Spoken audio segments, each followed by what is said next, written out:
Hi, it's Kristin. Welcome back to Baley Cabin. This is my second vlog about weight loss and my weight loss surgery. If you haven't seen the first one, I would invite you to go check that out. I'll put a card up here and the link below. I'll put end screen on for you so you can see that first, but it's not important that you do, so you can hang out and watch this one. The subject I'd like to talk about today is deciding to go to Mexico to have my weight loss surgery and the reasons that I did that, and also how I selected my surgeon and the hospital that he performed at. So if that is important to you, hang out and we'll talk about it. So 2.5 years ago, I weighed 81 more pounds than I do at this moment. In terms of weight loss surgery, that may not seem like a lot.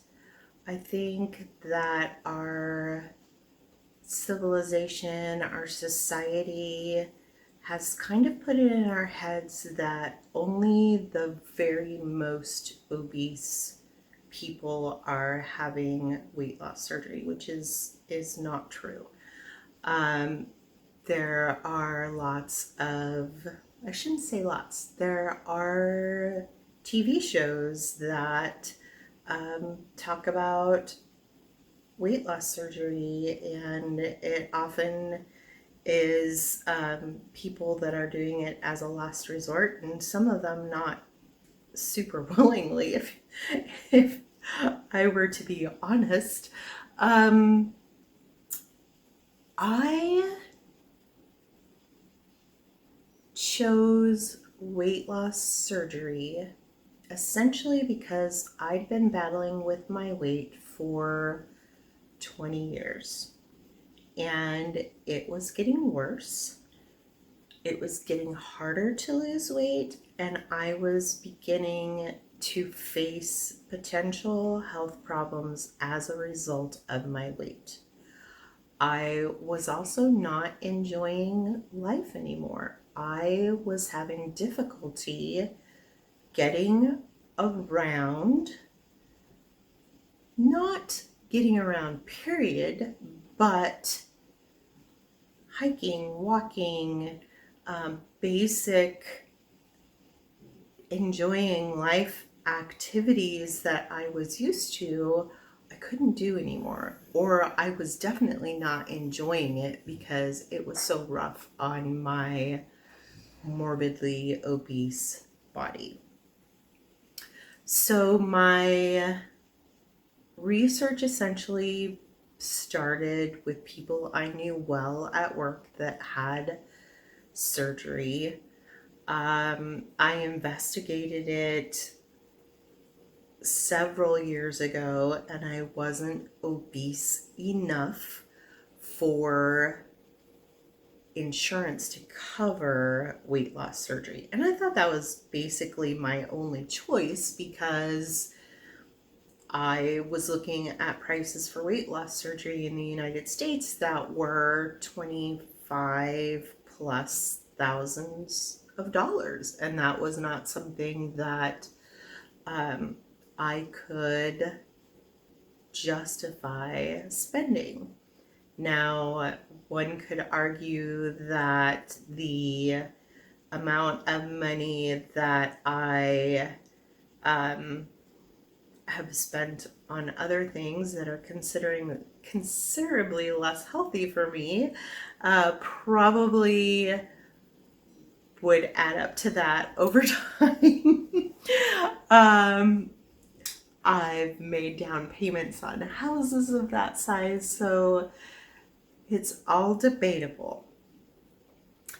But I didn't see it as something that I would spend that kind of money on.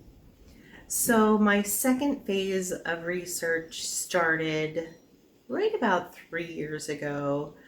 I think probably a YouTuber that I was watching for another reason, likely arts and crafts, started talking about her weight loss surgery. And so I found myself going down all these rabbit holes of people that had weight loss surgery. And I decided that was what I needed to do.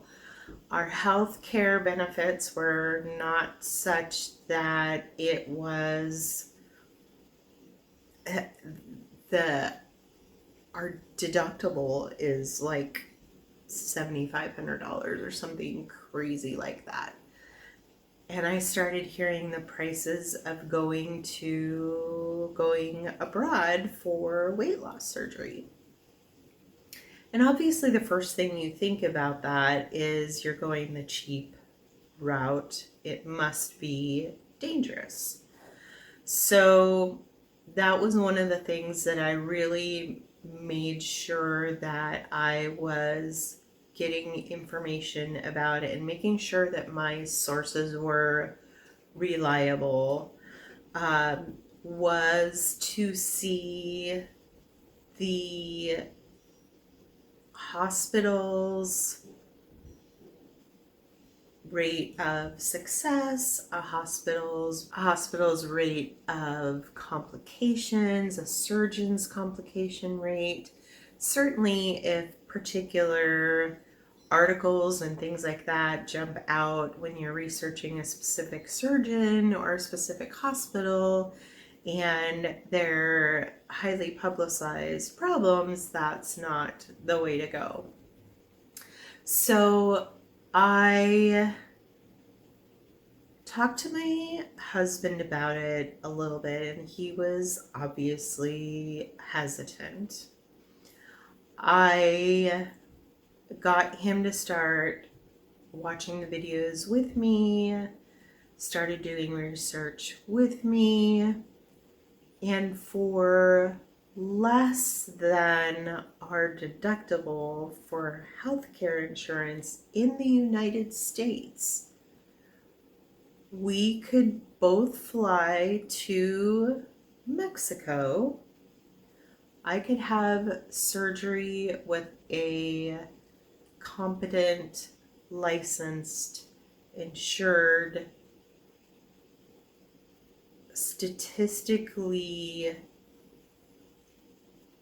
and certified and educated experience that he could name the number of surgeries that he's done, how many surgeries he's done in a day, or she,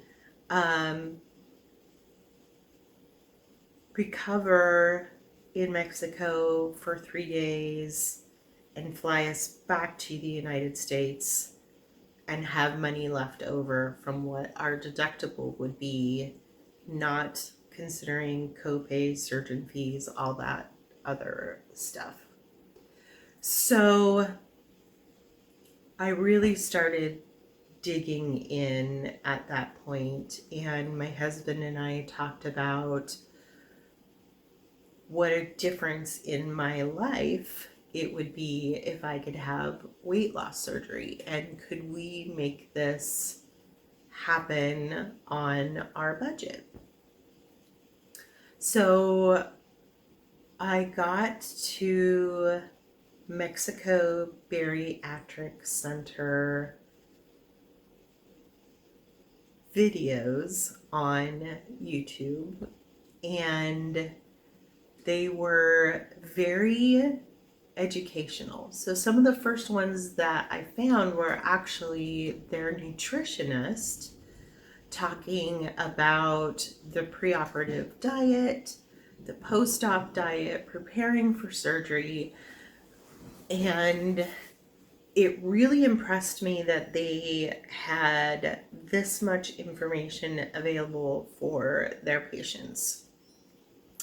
I watched a lot of videos. I can't even tell you how many videos that I watched. I didn't just watch Mexico Bariatric Center videos.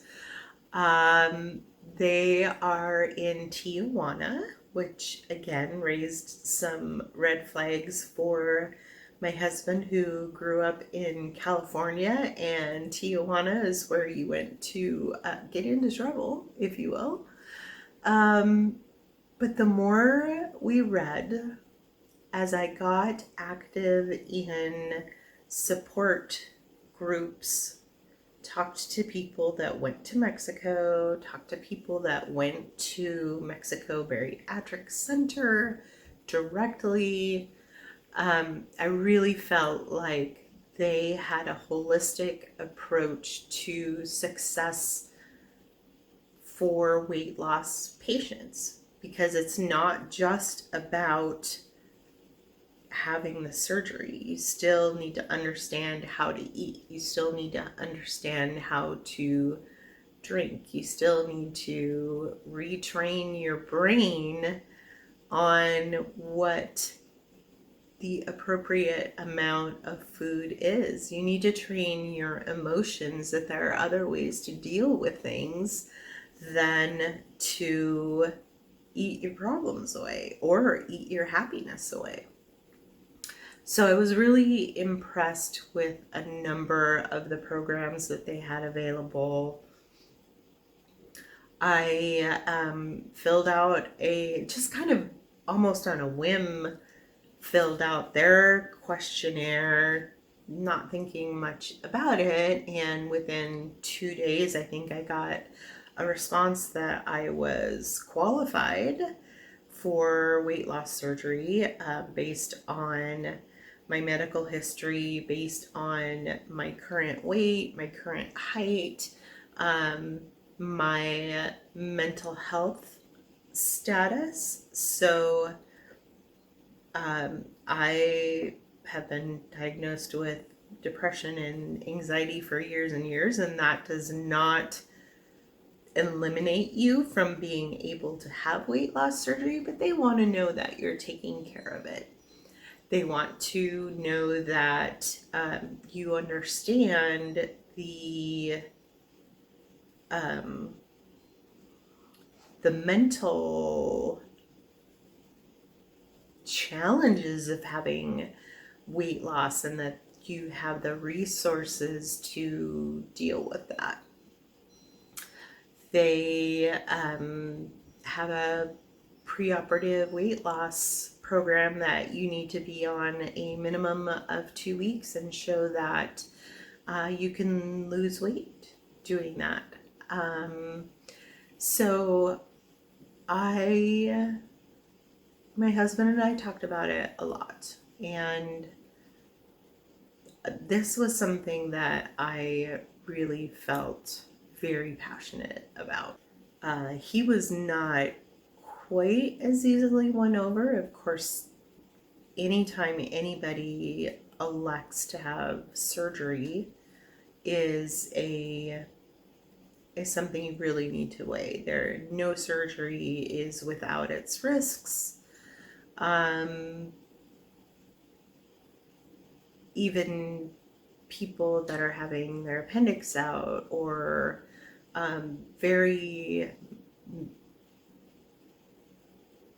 what would be an easy surgery, there can be complications. So choosing to do something that's potentially dangerous and that essentially makes you sick for a month is confusing to people. So it's something that you need to talk to, especially your significant other, and make sure that you have that support, because it's not an easy